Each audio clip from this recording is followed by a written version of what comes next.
So we're with Mayor Brian Barnett from Rochester Hills, and I just want to mostly get your response to Governor Snyders. He gave his budget proposal this morning to the legislature, and I guess the main thing that I thought would affect this, Rochester Hills was the revenue sharing cuts. He's proposing to cut revenue sharing by a third. So I assume if that trickles down to Rochester Hills, which being a city, how you think that'll impact city services in Rochester Hills and what we're able to do going forward. Sure. Well, I would start by saying that my understanding and knowledge of the governor's speech is limited. I've been trying to read up on it. Obviously, he gave it just a couple hours ago. But my initial reaction, obviously, is that I think everyone knew cuts were coming. Don't think people know exactly how deep or where they'd be. As it relates to revenue sharing, it's going to be pretty interesting to see exactly what happens. There are parts in this that are very troublesome. Obviously, cutting revenue sharing when we are trying to nickel and dime things together to keep our police, and fire services at current levels is going to be challenging. The carrot at the end of the stick apparently was that he's going to tie components up. He's going to set aside a pot of money and tie that to the way cities share services, several other benchmarks that I think, just in reading the initial language, I think Rochester Hills would fare pretty well against our competition. So there's two sides of state shared revenue. There's constitutional state shared revenue, and there's statutory.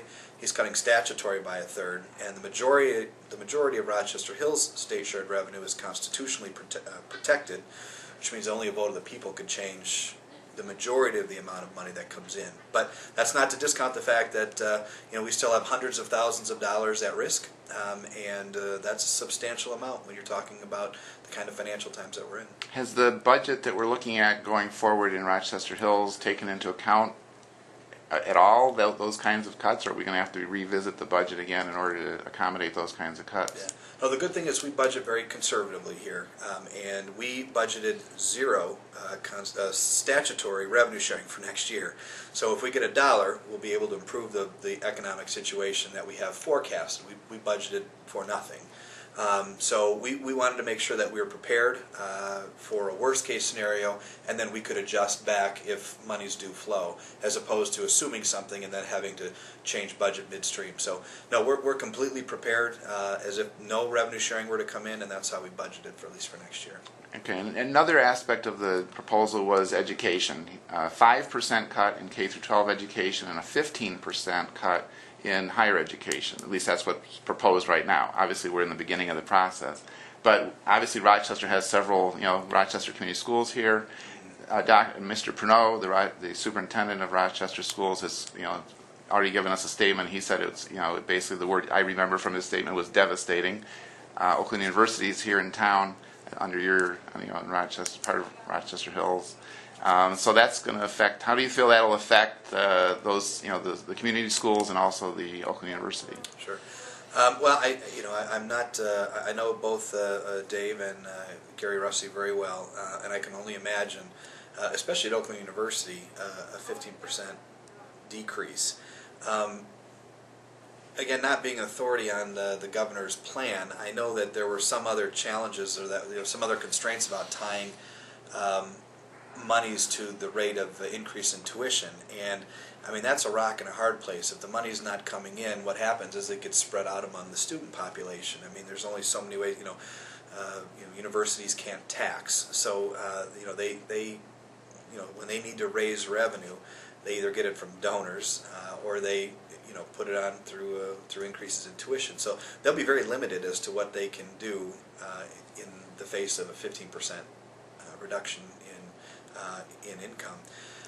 And in terms of the schools, I think it's a $470 cut per pupil. Just knowing what I know with talking with members of the Rochester Community School Board, it all comes. I mean, it's the same people. We're the same people that are sending our kids to school, that are going to be that will have the impacts of whatever happens with the pension component, that will experience increased tuitions at our local universities. It's obvious we all have to change the way we've been doing business, but I think the reality of when it hits you in the face as to this is how far we're going to have to go to change those realities, I think a lot of people are really probably in a bit of a state of shock today in understanding how big this deficit has become and what we're going to have to do to change course. I get one thing that I don't understand, and maybe you can help me, is there doesn't seem to be anything in there. I mean, we're cutting education, we're cutting these. To me, education is kind of a long-term investment in our economic prosperity. So if our focus and everyone's focus does seem to be creating new jobs in Michigan, good-paying jobs, hopefully, how do you think that the governor's plan does anything to address the creating of new good-paying jobs in Michigan? Well, it's a difficult question. I mean, if you come at it from the standpoint as you have to save, you have to reduce spending by X, hundreds of million or billion. I don't even know what the number is.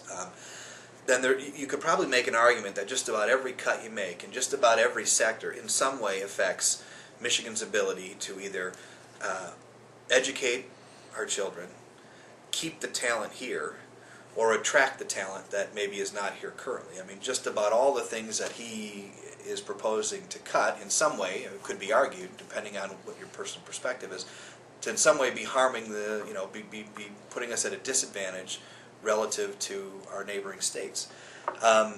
But you have to do something. I mean, I think everyone agrees that something has to be done. Everybody that campaigned for governor talked about the choices that were going to have to be made, the fact that cuts were going to have to be realized, and I don't think that there's I'm pretty confident that, just as I know my city budget, that there's not a huge pot that doesn't impact anybody.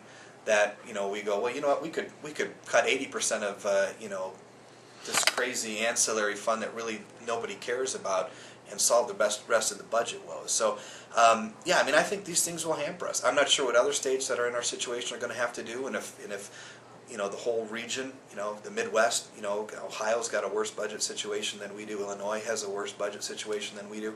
Relative to those states, I'm not sure if how competitive we'll be or what our situation will look like. But I think the one thing that everyone agrees is that we had to make cuts, and that's probably the end of the agreement. From that point forward is where people's opinions, their persuasions, their passions all sort of collide, and that's where someone would argue this is more important than this, and that's probably why it'd be today is probably not a good day to be governor.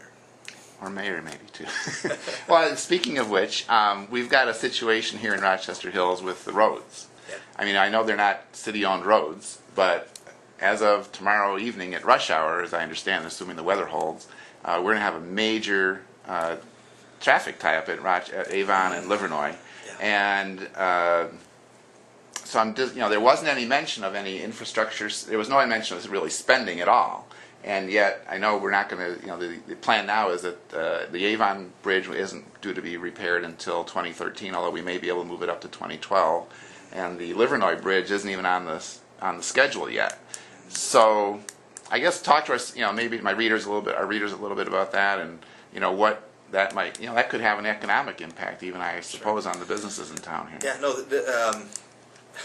I've been sort of jumping on the table, screaming about this problem for a while, and I think I'll be sort of drowned out now by the rest of the folks that are complaining about the budget cuts they're experiencing as well. It's an extreme frustration for the city because we don't collect taxes for that bridge. We're not responsible for the maintenance of that bridge, but when people have trouble getting over it, guess who they call? They call the city. We have been, even in the last 48 hours when I found out that the Livernois Road was going to experience some reduced weight restrictions and some de-laning, if that's a word, elimination of lanes. I talked to Congressman Peters in Washington yesterday, talked with our legislative representatives here in the state of Michigan. We are trying everything possible. I mean, I can't imagine if we're looking at whether there's we've been looking at the bridge and trying to find out if there's funding for roads. We're looking at stormwater opportunities to find out if there's something under the bridge that will allow us to find funding to fund the actual bridge itself, congestion mitigation funding if it's available. I mean, essentially, we're probably looking for about $5 million for the two bridges, and no one is saying they have any money. The city said, "Hey, we'll advance construct, we'll front the money. Just promise us you'll pay us back." And thus far, they're unwilling, at least with Livernois, to promise that yet because it hasn't been given funding authorization from the sources that would fund the bridge program. So your readers can know that the city's doing, everything possible. Our phones have been burning up with with Lansing, with our representatives here, and also with Washington. We meet with Congressman. Actually, I think we're supposed to meet with Congressman Peters tomorrow, we're trying to everything we can to find funds to fix that bridge. Well, actually, both bridges now, right? Although the Livernois Bridge isn't even on the schedule to be funded yet. Yeah, what happens with that is it'll go before the board, and they fund a couple years out. So it's very likely, just like it happened with Avon last year, that in the fall they'll say yes for the 2014 season. Livernois will but we're still looking 3 years out. At which case we can try to hopefully get into the discussion about advanced construct and hopefully move those together. But our frustration, and they're not bad people. These aren't bad people that are. This isn't mismanagement at the road commission. It's a fact, I believe, that there probably just aren't the funds relative to the sheer number of projects. But I'm going to be somewhat selfish about our community. This is a absolutely critical intersection for us. We've got to do something to fix that, and we're going to beat on any drum and any door we can to make sure people understand how important that is to us and to our residents.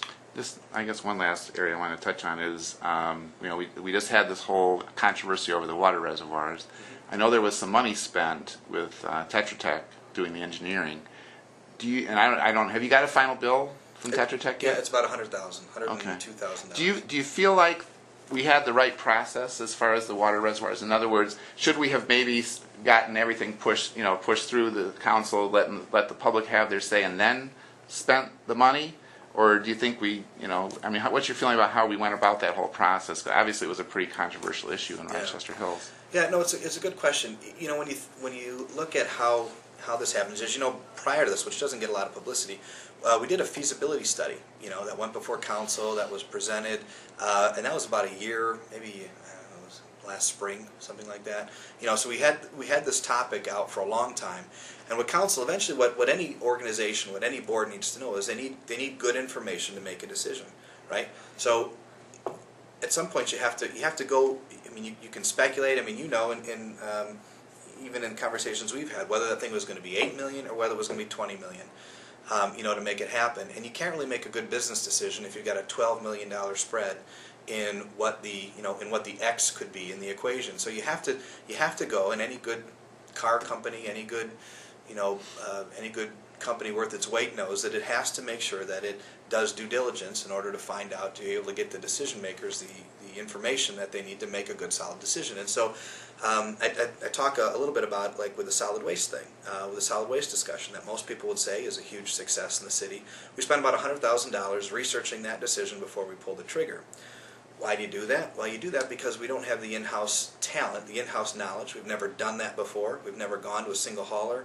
There's lots of contractual holes that you could fall into to leave your residents exposed. There's lots of things that you're just not aware of that you need to be aware of. And so you bring in that expertise to make sure that you come to a decision and you create a plan so that your decision makers can make a good decision. Well, the same thing's true with water reservoirs. We've never done water reservoirs before. We've never had storage. We've never looked at equations, and we don't deal. We deal with Detroit Water and Sewer, but we've never looked at something like this kind of arrangement. We don't have the in-house talent, because no one here has done that before. So you have to seek, as you know, you have to seek the expertise that's out there to be able to make a good decision. So, there's the water reservoir discussion. There's lots of things you can look at and learn from. But in terms of the question that you asked is, did we need to do that in order to get that information? At some point, yes. I think you have to do some component of that. You have to get out there and get good information so that you can actually plug down into these numbers to know whether or not what your ROI is. Still with the water reservoir thing, I think it was really a matter of location. That was largely, I would say that was probably 95% of the reason people came out was because of the location. And as they looked at the location, there were some folks that had issues with the business case, and the council ultimately had issues with the business case. But largely it was a matter of location. So you have to be able to get that information, and I think we had to get it to a point where the council was comfortable making a decision. Looking back at it, do you wish you would have done kind of like what you did with the deer thing, where you appointed a committee that had city council members on it, members from the public on it, so that you could have, maybe look at the whole thing and maybe have public buy-in We do. before? I mean, we have that with the Water and Sewer Rate Committee, and that is a committee made up of residents, has council members on it. That's, I think, the same size as the Deer Committee, 9, that has been looking at, the ways we can control water rate increases for a long time. And that's the group that said, let's look at storage, let's investigate it, let's get a feasibility study done. It wasn't a hot issue like Deer were until it got to the very end. So I think we followed very much the same path, where we had a resident committee, a standing resident committee with council and residents, much like the Deer, and actually probably more forward than the Deer was formed after the Deer committee was generally formed after the controversial issue or the controversial actions. This committee is formed in advance. So I think you're right. I think we actually had that very much the same formula. In fact, it just was a quieter issue until it got towards the end. You've got an 18-year-old that's filed to run for mayor. You got the election coming up this year. Do you have any other challenges? And I don't know if you've seen our interview with Mr. Wiley, but any thoughts about the election coming up? No, I haven't. Obviously, I'm pretty focused right now, but I mean, my thoughts will start to turn to that, and I'll be fully engaged when I need to be fully engaged. I love doing what I do. I love this position. I love serving the residents and being the mayor, and hope to do it for a long time. So we'll see what happens. Okay, great. Thanks, Brian. Yep, take care.